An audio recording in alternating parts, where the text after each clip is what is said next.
I was a teacher at the government sector in Gaza. I was teaching English as a first, second language, and Gaza is still I always describe Gaza every time like it's the largest or the worst, largest open air prison in the world. In Pakistan, under the constitution, a group of Muslims called Ahmadis are persecuted as non-believers. They're considered non-Muslims under the constitution. And so my family was one of the families that was targeted. Family had to leave pretty much because they started receiving threats, and it was pretty much like 24/7 phone calls, calling my dad, threatening to hurt them. The future looked very gray. So my father decided to put me on the boat with my two brothers, so to escape from Vietnam. En 1994, quand le génocide passé, j'ai perdu mes membres de famille. In my country, in Congo, homosexuals are treated like less than a human being. So often I've been said that I'm an abomination. At a young age and looking for the future, and we don't know what could happen to us. On a perdu tout, la dignité, le respect dans la communauté, on a perdu tout, même des amis, tout. On était tombé dans une... je ne peux pas dire que c'est la pauvre. C'est en bas de la pauvreté. It's really like a really harsh life. You're not living, you know. Very hard decision for my parents to let the three three older boys of the family left. It's hard. It's very hard, broken too. I was attacked, almost killed me. I was strangled, and he stole all my stuff. And so they just packed whatever they could and crossed the border, which was also very difficult, pretty dangerous for them, especially with my brother and his wife and two kids.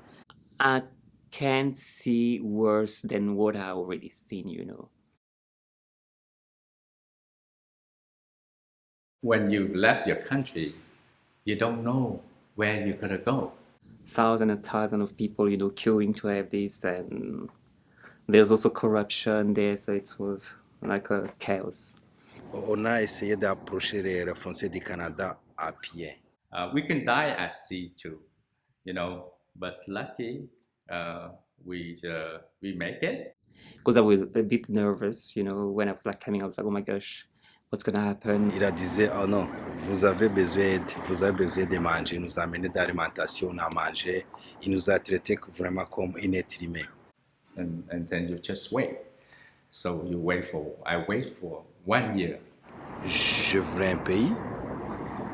Je voudrais ma place sur la planète. Everything was first time. First time for me to get out of my country border. First time to travel to a new country. First time to travel by a plane. First time to see the snow. New life. It's everything for me is new. Just trying to figure out how to live here and how to adjust to an entirely new culture. C'était quelque chose nouveau, quelque chose inconnu. It's just like getting a new birth certificate. So you have to start your life all over again. They were starting off figuring out how they were going to survive in winter. That was cold. I was like, oh my gosh, now that's really cold.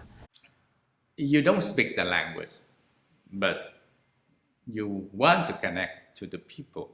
And so you have to learn by your own.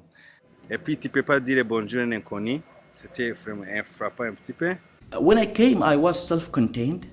There was a lot of, barriers of fear.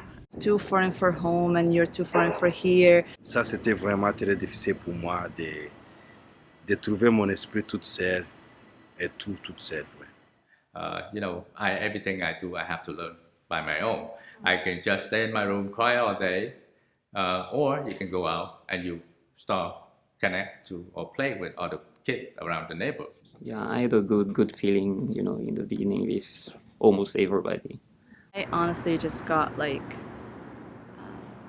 this warm feeling. It's like, oh, you're so welcome here, and we're happy that you're here. We're happy that you don't have to be back in Syria. You're not in danger anymore. Home is, I honestly don't know. I thought that because part of my family was there, my grandparents are buried there, that so much of who I am is connected to that land. And I think that's very much true. But going back to Pakistan made me realize just how much Canada is home. L'église, c'est comme ma communauté. C'est mes amis dedans, c'est mes frères, mes sœurs. Et dans l'équipe de l'équipe aussi, c'est mes amis, mes frères. Même dans mon église, c'est là où j'ai rencontré ma femme. C'est comme ma famille. I think it's a country where I can épanouir, on dit épanouir, kind of blossom. Yeah. I can blossom. I hope that one day will come where I would just feel like I'm a part of this. I'm a part of Montreal. Pour maintenant, depuis que j'ai ma fille, je me sens canadien. Being welcomed, in the way I was welcomed, and having, things, done for me, I really felt like I have to do something for this country too, Je fais du bénévolat même, il y a beaucoup d'organismes que je fais d'autres choses, même il y a une maison des femmes bâties. Chaque année, je dois faire un tour de Grand Montréal pour aller ramasser des immeubles pour les femmes qui ont besoin des immeubles. I want to help. I want to do my best and to want to integrate and also to help other people. And I want to feel like when I say this is home, I don't feel like I'm just saying it. I see myself settling, really having a life here, maybe meeting someone. I don't want to be packing any more suitcases and getting on any more planes. Like I want to be here and I want to be happy. Demain, je commence l'école. Je fais l'école de mécanique. J'ai envie d'être, c'est comme jeune élève, d'être mécanicien, d'avoir un garage. C'est ça mon rêve. Just taking it a day at a time and trying to see what, the next day brings. And I think we must interact, all of us, and not having barriers, And everybody must just live and bring his stone, to build, this good environment around you, this good living, this, yeah.